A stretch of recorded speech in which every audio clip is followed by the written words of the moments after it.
ब्राह्मणों लकड़हारे की कथा का रुका, अब आगे क्या कहूँ। तब श्री सौनकाधीश्वर ने कहा कि हे सूत जी महाराज, ब्राह्मण लकड़हारे से जिसने सुन करके जिसने इस कथा को भूतल पर किया उनके संबंध में कथन कीजिए। तब श्री सूत जी कहने लगे कि प्राचीन समय में एक उल्का मुख नाम का राजा था। वह राजा जितेंद्र सत्यवादी और देवालयों में प्रदीप जाने वाला था और अपनी प्रजा को पुत्र के समान मानता था। उनके पालन में सदैव तत्पर रहता था, उनकी रक्षा करता था और वह देवालयों में जाकर के निर्धनों को इतना दान देता कि सभी लोग संतुष्ट हो जाते थे। परंतु इतना सब कुछ होने के धर्म के होने के बावजूद भी उसके राज्य का कोई उत्तराधिकारी नहीं था। वह बहुत चिंतित था। तब क्या हुआ कि उनके जो कुलगुरु थे उन्होंने उनको एक सलाह दी, उनका राजा को सलाह दी कि आप भगवान श्री सत्य का आवेदन करें, क्योंकि वही इस तब क्या हुआ कि उल्का मुख राजा अपनी पत्नी के साथ भरशिला नदी के तट पर व्रत करने के लिए उद्यत हुआ। व्रत कर रहा था, वेतन पूजन कर रहा था। उसी समय साधु नाम का वैश्य एक व्यापार करते हुए अनेक प्रकार से पुष्कल राशि संपन्न वहां पर पहुंचा। उसने देखा कि तो राजा नहीं, तो भगवान का पूजन करे, वो भी नदी के तट पर। तो उसने क्या किया कि नौका को नदी के तट पर खड़ी करके राजा के सामने पहुंचा और जब राजा पूजन समाप्त कर चुके थे तब उनसे प्रश्न किया कि हे राजन, आप किसका पूजन कर रहे थे? तब उनका मुख राजा कहने लगे कि मेरे पास राज्य संपत्ति इत्या सब कुछ है, परंतु संतान नहीं। संतान की कामना के लिए ही मैं भगवान का पूजन कर रहा था, जो कि भगवान विष्णु ही इस दुख से दूर कर सकते हैं, इसलिए मैं उन्हीं का पूजन कर रहा था। तब साधु वैश्य कहने लगा कि हे राजन, इस व्रत की संपूर्ण विधि करने की कृपा कीजिए, क्योंकि मेरे भी कोई संतान नहीं है, मैं भी इस व्रत को अवश्य विधि करूंगा। तो राजा ने संपूर्ण विधि उस महावैश्य से बतलाई। उसके पश्चात साधु वैश्य व्यापार करते करते अपने घर आया और अपनी भार्या लीलावती से कहने लगा कि पुत्र देने वाला था, संतान देने वाला व्रत एक उल्का मुख राजा के मुख से सुनकर आया हूँ, वह व्रत मैं अवश्य करूंगा। तब साधु की भार्या लीलावती कहने लगी, देखिए होता क्या है कि हमारी सनातन संस्कृति, कोई भी संस्कृति होती है, उसमें जो स्त्रियां होती हैं धर्म धारणी होती है, उनको धर्म कर्म में बहुत ही रुचि होती है, स्त्रियों को धर्म कर्म में बहुत रुचि होती है। तो क्या हुआ कि लीलावती कहने लगी, हे स्वामी यह तो उत्तम विचार है, कल प्रातः काल ही व्रत कर लिया जाएगा। तो साधु वैश्य कहने लगा, अभी व्रत में धन क्यों नष्ट करोगे, तब किया जाएगा। मतलब व्यापारी है तो विनिमय चाहेगा कि एक हाथ देना एक हाथ देना, पहले हमारे पास आए फिर मैं दूंगा। तो देखा कि संतान होगी तब व्रत किया जाएगा। तो साधु की भार्या लीलावती कहने लगी, क्या संतान से बढ़कर धन मूल्यवान? तब साधु वैश्य कहने लगा, टका धर्मा टका कर्मा टका ही परम तपः, यस्य गेहे टका नास्ति हा टका टकायते। अर्थात मैं तो बनिया हूँ। टका का तात्पर्य है चांदी।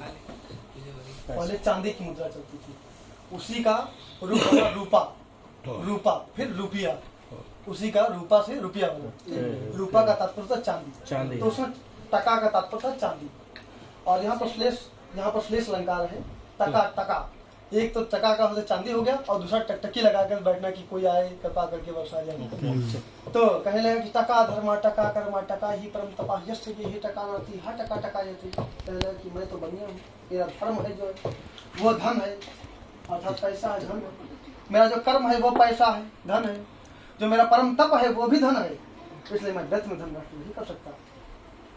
इस प्रकार अब टाइम कम है, तो सृष्टि की रचना कैसे हुई वो भी बता सकते। टाइम कम है, सब लोग जाना है कहने की जल्दी कर दीजिए। तो सृष्टि की रचना का भी टाइम मिलेगा तो बताएंगे आपको कि सृष्टि की रचना कैसे हुई। ये ऋग्वेद में इसका वर्णन है, उसी में 4 वर्ण विभाजित हुए। और देखिए संरचना ही देखते हैं। जब सृष्टि की रचना हुई, शॉर्ट में बता दीजिए। जब सृष्टि की रचना हुई तो ऋग्वेद के 10वें मंडल में सृष्टि की रचना का एक पुरुषूक्त दिया हुआ है, उसमें 16 मंत्र हैं। तो उसमें सृष्टि की रचना के बारे में बताया गया है। तो कहा गया कि सहस्र शीर्षा पुरखा सहस्राक्षा सहस्रपद सा भूमि गुण सर्वतः दशांगुलम। जब सृष्टि की रचना हुई तो एक विराट पुरुष उत्पन्न हुआ, और इतना विराट पुरुष था जैसे श्रीकृष्ण ने कहा है, उसी प्रकार एक विराट पुरुष उत्पन्न हुआ, वह जिसके हजारों पैर, हजारों शीर्ष, हजारों नेत्र, हजारों भुजाएं, इतना सब कुछ था।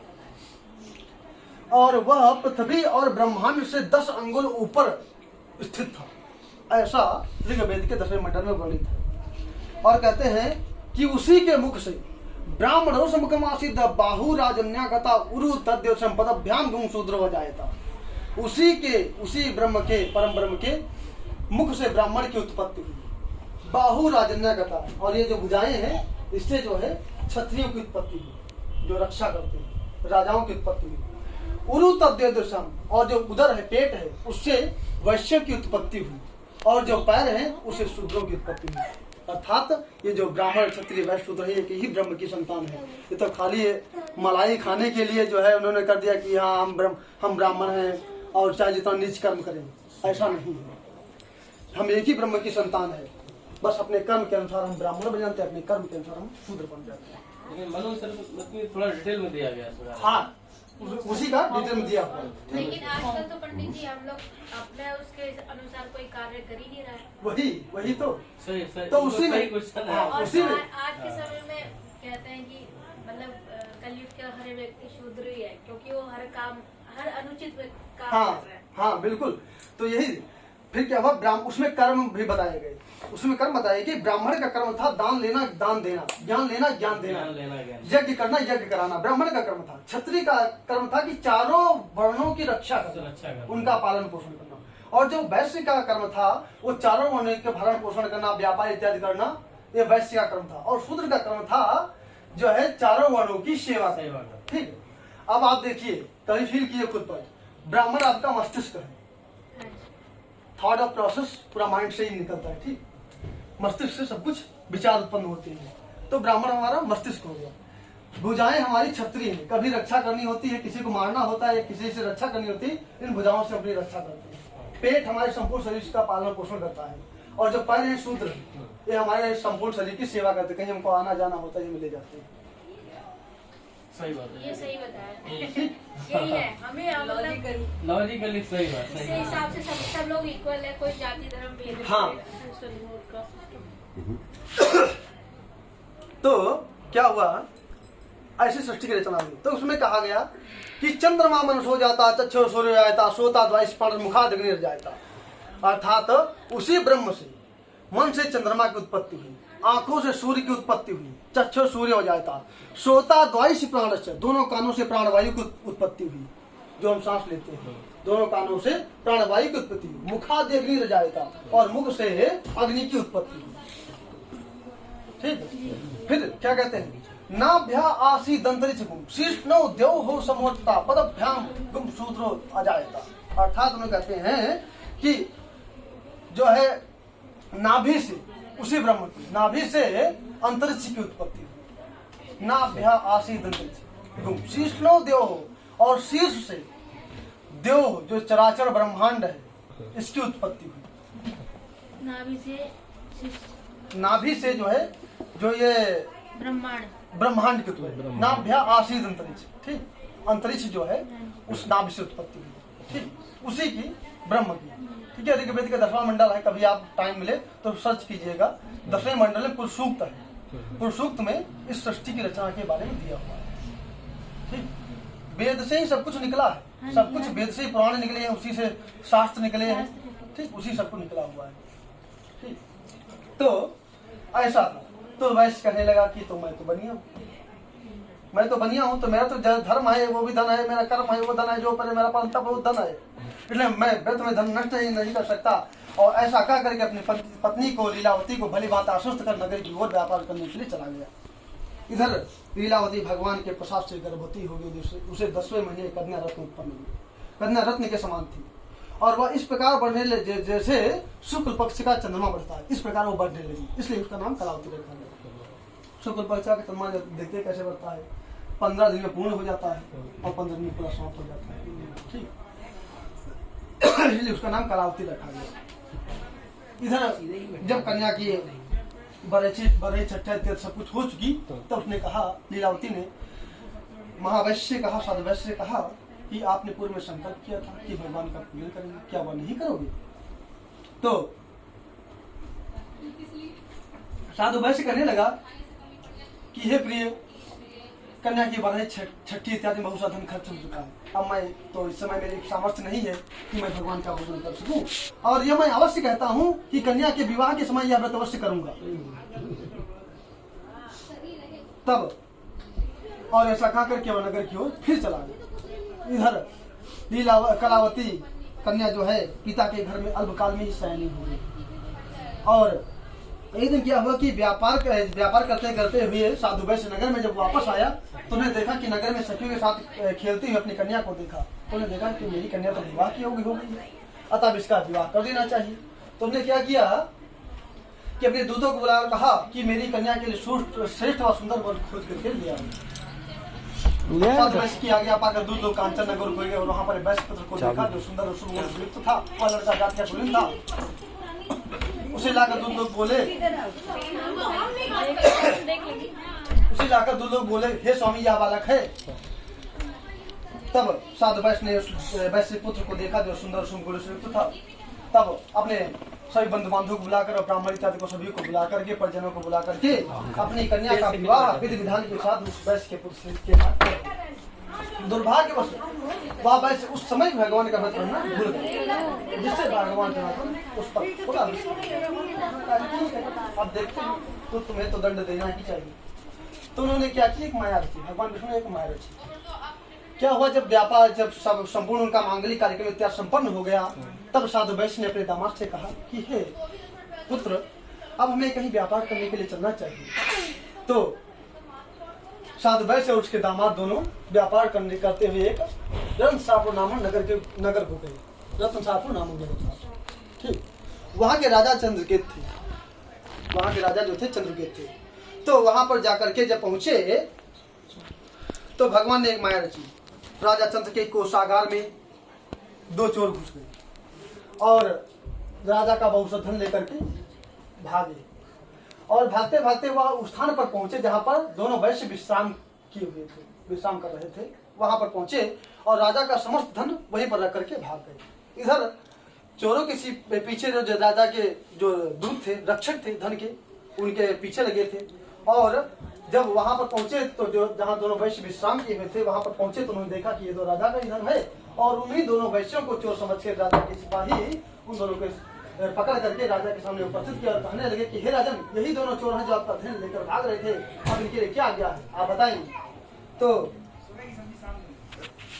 दोनों वैश्यों ने बहुत ही रोया गिड़गिड़ाया राजा के सामने कि मैंने चोरी नहीं की, मैं तो व्यापार करने के लिए आया था, अपना सारा वृत्तांत बताया। लेकिन भगवान की माया के कारण, जब तो भगवान की माया ही थी, तो भगवान की माया के कारण उन दोनों की कोई भी बात नहीं सुनी गई। और उनका जो धन ले लिया जो था, उनका धन और राजा का धन, दोनों का धन माल में रखवा लिया गया। और उन दोनों को आज्ञा दिया, अपने दूतों को राजा ने आज्ञा दिया कि इन दोनों को दृढ़ माधकर महादुर के कारागार में डालते और उनको कारागार उनको सजा हो।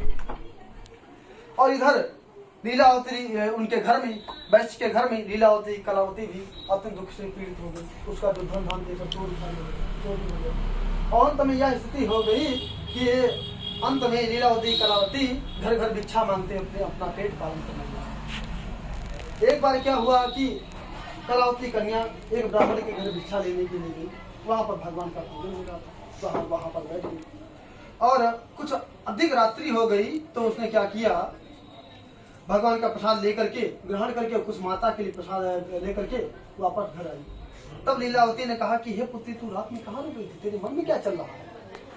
क्योंकि हमारे सनातन संस्कृति में है कि साधु वणिक पंडित घूमय पावय मात मध्यम रात्रि में, और नीति कहत अबला फिरे पावय अति अपमान। हमारी सनातन संस्कृति में यह है कि साधु वणिक यानी साधु और जो पंडित होते हैं और वैश्य होते हैं, यदि रात्रि में घूमते हैं तो इन्हें सम्मान ही मिलेगा, इन्हें और अपमान नहीं मिलेगा। लेकिन ये नीति कहती है कि यदि मध्याह्न रात्रि में कोई स्त्री घूमती है तो उसे अपमान के सिवा कुछ भी नहीं मिलता है। ये हमारी सनातन संस्कृति की विशेषता है। तो कहने लगी कि हे पुत्री, तू कहाँ रुकी, तेरे मन में क्या चल रहा है। तब कलावती कहने लगी कि हे माता, मैं सत्य कहती हूँ, मैं एक ब्राह्मण के घर भिक्षा लेने के लिए गई थी। वहां पर भगवान का पूजन हो रहा था, पूजन दुख से मुक्त करने वाला था, इसलिए मैं वहां पर बैठ गई और यह प्रमाण है, मैं आपके सामने प्रसाद लेकर के आई हूँ।